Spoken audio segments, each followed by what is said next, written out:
xibaar yu wér te wóor ca tàng ba abonnez-vous pour ngeen di mën di jot suñuy vidéo. daleen ak jàmm seen bi di Buzz 221 HD ci coow li nga xam ne moom moo jaaroon ci diggante Mame Mbaye Niang di ancien ministre ci régime président Macky Sall ak kii di Ousmane Sonko ginnaaw ba mu daan nekk ci opposition bi. te li ni mel teewoon kii di Ousmane Sonko bañ a nekk candidat ci élection présidentielle 2024 ñu daal di génn. dossier boobee daal dinay am lu ci bees si li ni mel kii di Ousmane Sonko ak ay avocat ñoom ñoo sàkku ci kanami yoonu réewu Sénégal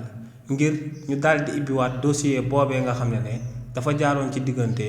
kii di Ousmane Sonko ak Mame Mbaye Niang te si li ni mel Mame Mbaye Niang porté woon plainte kii di Ousmane Sonko pour diffamation jëmale ko ci benn rapport boo xam ne kii di Ousmane Sonko daa waxoon que ne dañ cee daal di épingler kii di Mame Mbaye Niang te si li ni mel si lu yàggul dara Ousmane Sonko ak ay avocat dugaloon akub rabat d'arrêt biir cour suprême waaye cour suprême daal di daax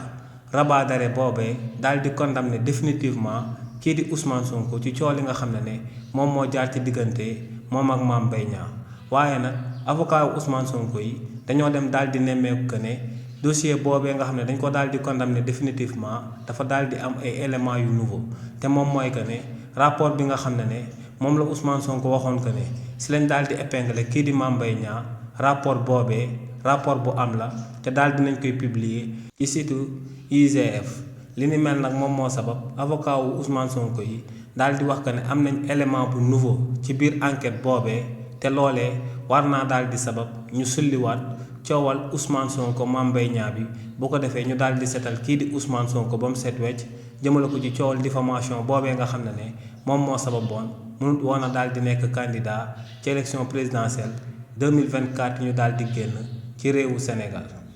xibaar yu wér te wóor ca tàng ba abonnez-vous pour ngeen di mën di jot suñuy vidéo.